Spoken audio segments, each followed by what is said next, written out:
Kalistēnika iesācējiem – intensitātes izvēle.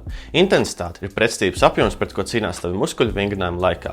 Svaru zālē šis ir svars, ko tu cilā, bet kalistēnikā šī ir progresija, ko tu izmanto.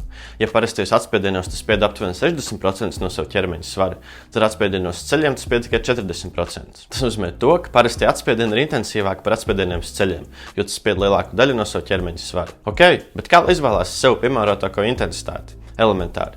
Ja ar noteikti progresiju tu nespēj izdarīt 5 atkārtojumus ar labu tehniku, tad tā tev ir pārāk grūti, bet ja tu spēj izdarīt vairāk kā 30 atkārtojumus, tad tā tev ir pārāk viegli. Protams, arī 4 un 31 atkārtojums stimulēs muskuļu augšanu, taču, ja tu izies pārāk tālu ārā no šī 5 līdz 30 atkārtojumu diapazona, tu saskarsies ar pāris problēmām. Sāksim ar problēmām veicot piegājienus zem 5 atkārtojumiem. Tuvu atteicē, protams. Pirmā problēma ir, ka katrs piegājiens būs tik nogurdinošs, ka tu nespēsi veikt pietiekami daudz piegājienus, lai stimulētu maksimālu muskuļu augšanu. Ja tu esi kādreiz veicis vienu atkārtojumu maksimumu deadliftā, tad tu zini, cik daudz fizisko un mentālo enerģiju tas prasa.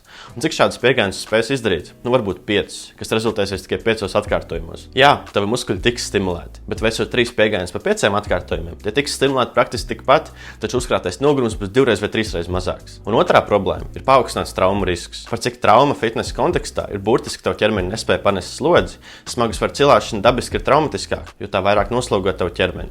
Protams, labi iesildoties un izpildot vingrinājumus ar pareizu tehniku, trauma risks tāpat ir ļoti mazs, bet smagu svaru cilāšanu to tāpat paaugstina. Īsumā sakot, ļoti smagu svaru cilāšana muskuļu attīstīšanai nav laba ideja, jo tā nav tik stimulatīva, cik tā ir nogurdinoša un iespējami traumatiska.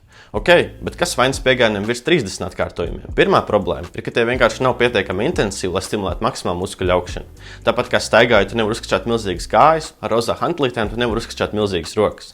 Tev ir jāatcelā salīdzinoši smagi svari, lai stimulētu muskuļu augšanu, un no šī tu nevar izbēgt. Un otrā problēma ir, ka sasniegt īstu atteici ir diezgan grūti, jo dedzinošā sajūta muskuļos vienkārši ir pārāk nepatīkama. Ja tu veic piegājienus virs 30 atkārtojumiem, tad lielākoties beigs tos tāpēc, ka tu nevarēsi paciest vairs degošo sajūtu muskuļos, nevis tāpēc, ka tu būsi sasniedzis īstu atteici. Muskuļu audzēšanai šis ir diezgan slikti, jo tev ir jātrenēs tuvu atteicei. Par šo mēs parunāsim nākamajā video.